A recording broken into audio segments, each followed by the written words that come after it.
Madrid, capital de España. Calles impregnadas de historia, arte y literatura.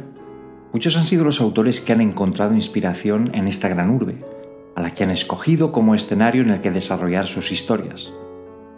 Si los personajes cobran vida propia a través de sus calles y edificios, también la ciudad se nos muestra con una luz particular, convirtiéndose en un elemento fundamental de la narración. En este vídeo vamos a comentar algunas de las novelas más interesantes ambientadas en Madrid. Una selección de 5 libros muy diferentes entre sí que nos permiten viajar a ese Madrid que ya no existe, pero nos ayudan a entender el que hoy día conocemos. Hola, ¿cómo estás? Te habla Roberto Martínez y esto es Ciudad Fantasma. En el canal comentamos la última novela de Arturo Pérez Reverte, ambientada en una isla del Mediterráneo, pero ahora nos interesa retroceder al año 1988, cuando el afamado autor publicaba la que era su segunda novela, una historia de intriga y misterio encuadrada en un momento de descontento social e inestabilidad política. Jaime de Astarloa es un hombre ya entrado en la madurez que se gana la vida dando clases de esgrima. La mayoría de sus alumnos son jóvenes que practican por deporte, mientras que para él la esgrima es un arte, una manera de entender el mundo cimentada en el honor, la lealtad y la honradez, valores que representa la espada y que han quedado desfasados.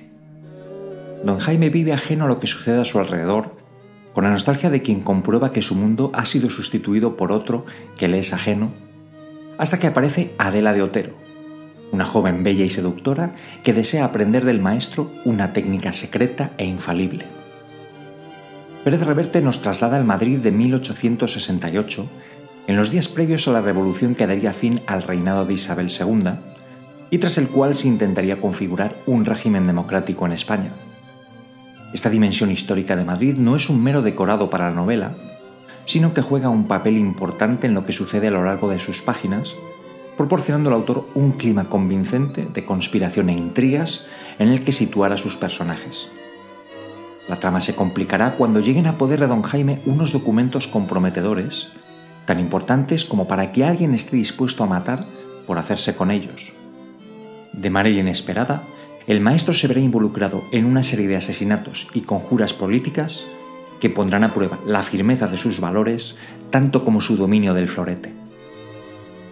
Sin ser la mejor historia de Pérez Reverte, creo que el maestro de esgrima puede agradar a un público muy amplio, siempre y cuando no le molesten las disquisiciones sobre la técnica de la espada con las que nos ilustra. Por otro lado, para los aficionados al autor, puede ser interesante ver en acción a Jaime de Astarloa, que muchos consideran un primer boceto de lo que pocos años después sería el Capitán a la Triste.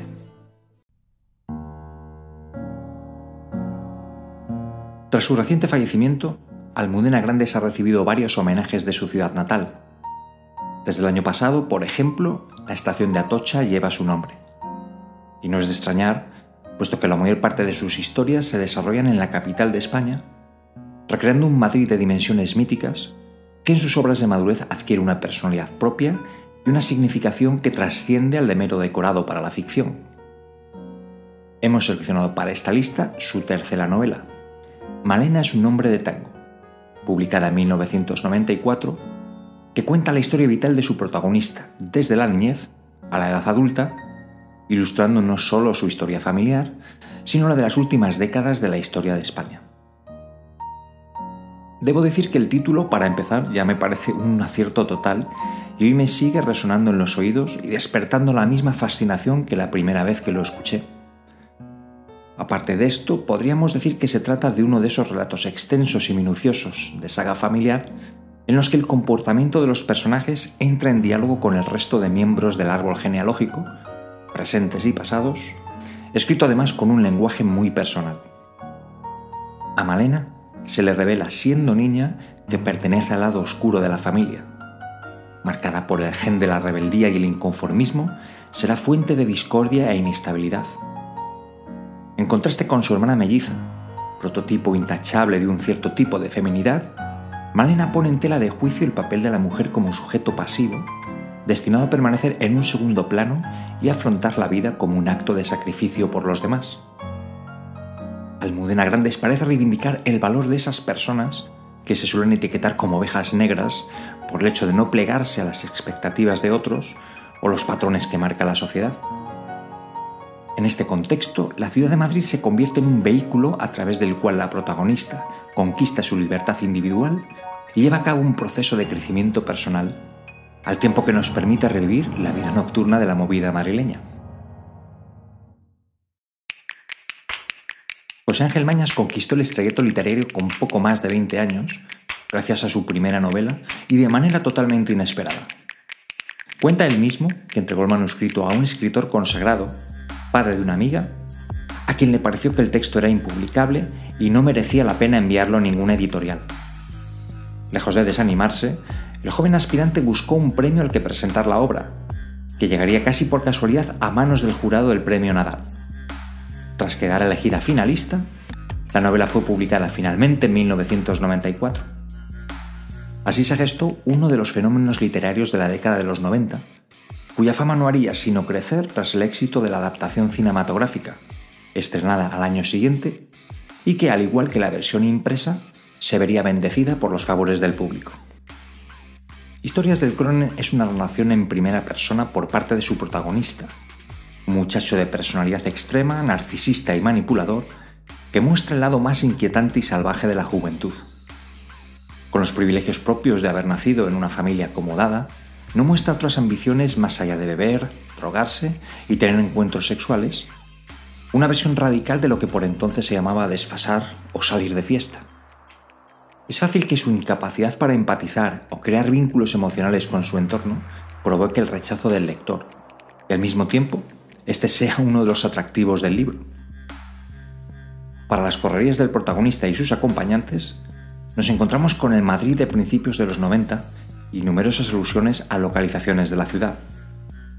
Visto ahora con cierta distancia, contrasta de manera significativa ese ambiente optimista que se respiraba en la España del verano olímpico, allá por 1992, en cierto modo un espectáculo vacío y comercial, con la guerra despiadada que se estaba librando al mismo tiempo a pocos kilómetros de distancia.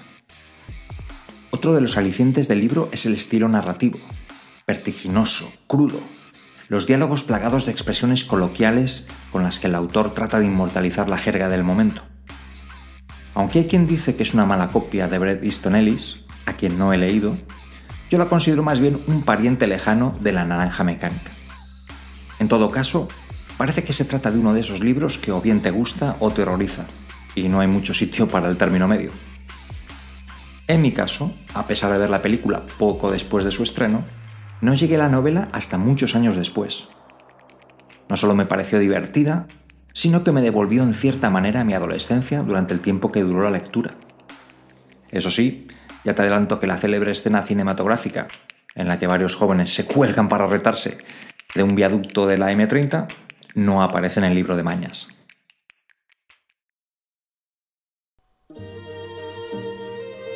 Lamentablemente, Luis Martín Santos murió a consecuencia de un accidente de tráfico en 1964, poco después de ver la luz su primera novela, uno de los títulos más influyentes de la literatura en lengua castellana del siglo XX.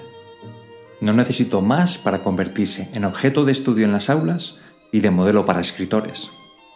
Tiempo de silencio ha sido elogiada por su construcción vanguardista, por emplear con acierto técnicas como el monólogo interior o el estilo indirecto libre, por burlar la censura a través de un lenguaje denso y elaborado, censura que, eso sí, mutiló 20 páginas de la versión original, y sin duda fue un libro revolucionario en la forma.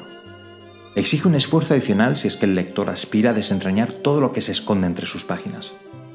Más allá de eso, sin embargo, me parece necesario destacar que Martín Santos lleva a cabo una denuncia social con una profundidad y sofisticación que pocas veces encontramos juntas. El Madrid de posguerra le sirve para mostrar la miseria e incultura de los más humildes, manifestada en la degradación moral o en la criminalidad. Arremete también contra el esnobismo de los burgueses, entregados a vicios indignos. Trata el rol de la mujer en la sociedad desde una perspectiva bastante adelantada para la época, e incluso plantea el papel de la ciencia en una sociedad que aspire al progreso y al bienestar. Pedro es un joven investigador que utiliza una cepa especial de ratones para estudiar el cáncer. Su labor se ve comprometida pues los ratones mueren a mayor velocidad de la que se reproducen. Acuciado por la falta de medios, acepta la ayuda de Amador, uno de los empleados del centro en el que trabaja, quien le indica que puede hacerse con más ejemplares gracias a un pariente lejano, que parece criarlos con éxito en un poblado chabolista del extrarradio. Esta visita a la zona marginal de la ciudad pondrá en marcha una vertiginosa sucesión de acontecimientos que acabará por desbaratar las ambiciones del científico, trastocando de manera irreversible el transcurso de su vida. Con cierto paralelismo con el vagar de Leopold Bloom por el Dublín de Joyce, Pedro protagonizará su particular epopeya recorriendo el Madrid de la posguerra. El lector tendrá la ocasión de conocer la pensión en la que vive, con sus moradores y peculiares administradoras, adentrarse en el inquietante barrio de Chabolas, donde habitan las capas más miserables de la sociedad, vislumbrar el lujo de una residencia burguesa, pasar una noche de juerga que empieza en un café literario y termina en un prostíbulo, e incluso dar con los huesos en la tenebrosa celda de una comisaría. Para terminar, en esta lista no podía faltar Benito Pérez Galdós, un escritor excepcional, muchos de cuyos títulos retratan con maestría la sociedad española y el Madrid de su época. De entre todos ellos, sin embargo, destaca sin duda su obra de mayor envergadura, Fortunata y Jacinta. Publicada en varias entregas durante 1887, se trata de la novela más completa y compleja del autor canario, elaborada en el apogeo de sus facultades, en la que la ciudad capitalina se acaba convirtiendo en un personaje más, tan importante como cualquiera de sus protagonistas. Para simplificar el argumento de esta extensísima novela, diremos que la trama se centra en un triángulo amoroso formado por Juanito Santa Cruz, que ha disfrutado de su juventud sin respetar las normas sociales propias de su buena cuna, así como Jacinta, su esposa legítima, y Fortunata, su amante. La primera representa la estabilidad social y económica, mientras que la segunda lo hace de la pasión y la libertad. A medida que avanza la historia, se desentrañan secretos y tragedias que ponen a prueba las relaciones entre los personajes y las tensiones sociales y políticas de la época. Galdós me fascina por su manera elegante de escribir, esa increíble habilidad para tejer párrafos deslumbrantes con aparente sencillez. A este don para escribir se une una capacidad de observación al alcance de muy pocos, apoyada en una memoria considerada prodigiosa. La leyenda nos cuenta que, además de sus años como periodista, al conocimiento de sus contemporáneos también contribuyeron sus paseos discretos por las calles, absorbiendo pintas, maneras y conversaciones.